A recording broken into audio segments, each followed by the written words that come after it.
નમસ્કાર, આપ જોઈ રહ્યા છો નેશન પ્લસ ન્યૂઝ. હું છું આપની સાથે હેતલ ભગત. વડોદરાના છાણી ટીપી 13 શ્યામ રેસિડેન્સીની દિવાલને અડીને ગ્રીન બેલ્ટમાં સિવિલ કામ થઈ રહ્યું હોય તેને અટકાવવા માટે સ્થાનિક કાઉન્સિલર પુષ્પા વાઘેલા દ્વારા રજૂઆત કરવામાં આવી હતી. વડોદરાના છાણી વિસ્તારમાં ટીપી 13 ખાતે ફાયર સ્ટેશનની બાજુમાં હાલમાં ખૂબ મોટો બગીચો છે. તેની 100 મીટરના અંતરે હાલમાં ગ્રીન બેલ્ટની નાની જગ્યામાં બીજો બગીચો કાર્યરત કરવાનું કામ હાલ ચાલુ છે. આ ગ્રીન બેલ્ટમાં પહેલાથી જ 2 આંગણવાડીના મકાનો બાંધેલ છે અને તેની બાજુમાં શ્યામ રેસિડેન્સીની કમ્પાઉન્ડને અડીને 4 મોટા રૂમો બનાવવાની કામગીરી તથા બાજુમાં ખૂણાની ખુલ્લી જગ્યામાં પ્લાસ્ટિક બાંધીને શૌચાલય ચાલુ કરી દીધેલ છે, જેની દુર્ગંધ આખી સોસાયટીમાં ફેલાય છે. જેના કારણે સ્થાનિક સોસાયટીના લોકોની માંગણી છે કે આ ગ્રીન બેલ્ટમાં ફક્ત ગ્રીનરી જ કરવામાં આવે, કોઈપણ જાતનું સિવિલ વર્ક ન કરવામાં આવે, તેમજ બાજુમાં ખુલ્લી જગ્યામાં બનાવેલ શૌચાલય બંધ કરવામાં આવે તેવી કાઉન્સિલર પુષ્પા વાઘેલાની આગેવાનીમાં સ્થાનિકોએ રજૂઆત કરી હતી. અમારા મત વિસ્તાર ટીપી 13 ફાયર સ્ટેશનની સામે શ્યામ રેસિડેન્સીના સૌ રહીશો છે. રજૂઆત એટલી જ છે કે વડોદરા શહેરમાં બગીચા બને એ સૌને ગમે. દરેક લોકો જાતે ગ્રીનરી કરે છે, જાતે ઝાડ વાવે છે, જાતે માવજત કરે છે, કારણ કે દરેક એવું ઈચ્છે છે કે ભાઈ વડોદરા શહેરની અંદર ગ્રીનરી થાય. એનો કોઈને પણ વિરોધ ન હોઈ શકે, પણ અમારા શ્યામ રેસિડેન્સી વિસ્તાર છે એની બાજુમાં જે ગ્રીન બેલ્ટ આવ્યો છે એ ગ્રીન બેલ્ટની મને પોતાને અચરજ પામું છું કે એક બાજુ કોર્પોરેશન પાસે પૂરતા માળી નથી, બગીચાઓ ઢગલો બનાવે છે, પૂરતા માળી નથી.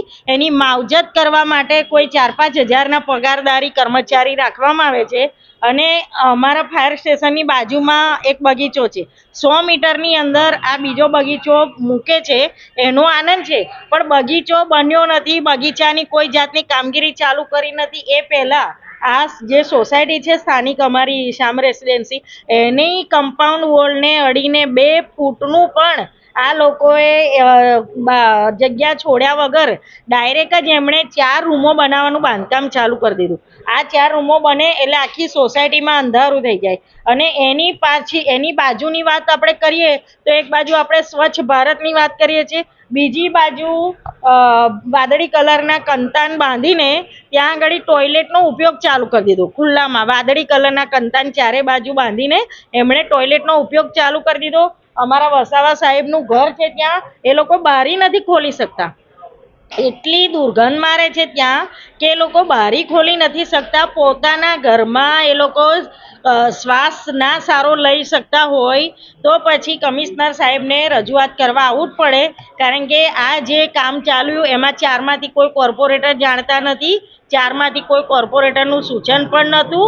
અધિકારીઓને જે ફંડ આવે છે એ ફંડ કેવી રીતે વાપરી કાઢવું, યોગ્ય જગ્યાએ વાપરવાના બદલે જ્યાં જરૂરિયાત નથી ત્યાં વાપરવાનું ચાલુ કર્યું છે, એનો પણ વાંધો નથી, પણ લોકો એમના ઘરમાં તો સારી હવા તો લે.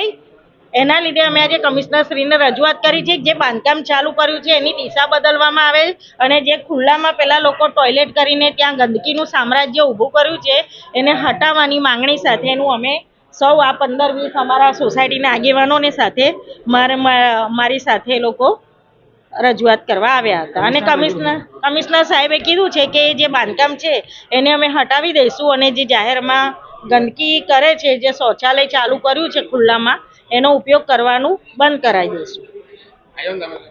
અમે લોકો શ્યામ રેસિડેન્સી ટીપી 13 ગણેશ ચોકડીમાં રહીએ છીએ અને કમિશનર સાહેબને મળવા આવ્યા હતા. નવું ગાર્ડન ચાલુ થયું છે એ આવકાર્ય છે, અમને ગમે છે, પણ જે સિવિલ કન્સ્ટ્રક્શન જે જગ્યા થઈ રહ્યું છે એ બહુ જ અમારી બાઉન્ડ્રીને અડીને છે, બરાબર છે. એટલે એને સ્થાનાંતરણ કરવા માટે એમને રજૂઆત કરવા આવ્યા હતા અને સાહેબે મંજૂરી આપી છે કે સારું એને સ્થાનાંતરણ કરી આપશે. કેટલી તકલીફ પડે છે? હજી તો બન્યું નથી, બન્યા પછી તકલીફ એવી પડશે કે એની હાઇટ 10 ફૂટ છે, એટલે સીધા એનેથી કોઈ પણ કૂદીને બીજા પાછળના જે ઘર છે કોઈ પણ ચોરી થવાની શક્યતા વધી જાય. સીધી 10 ફૂટની હાઇટ આવી જાય તો ત્યાંથી હાર્ડલી 4 ફૂટ 5 ફૂટનો ડિસ્ટન્સ રહે છે, એટલે કોઈ ચોરી જે પાછળના જે રહીશો છે, વસાવાભાઈ છે, વર્માભાઈ છે, એ લોકોને જે છે બહુ તકલીફ પડી શકે એમ છે, ચોરીની શક્યતાઓ વધી જશે. સાહેબે શું કીધું તમને? સાહેબે કીધું કે આ સારું અમે જોઈશું અને જગ્યા બદલી આપીએ. શું ના થાય તો આગળ શું? ધવલ મહેતા. તમે માંગે ના માને ન માંગ થાય તો પછીનું તેમણે તો કીધું છે આટલા મોટા અધિકારી કે એટલે કંઈક તો વજૂદ રાખે ને. Bureau report nation plus news Vadodara.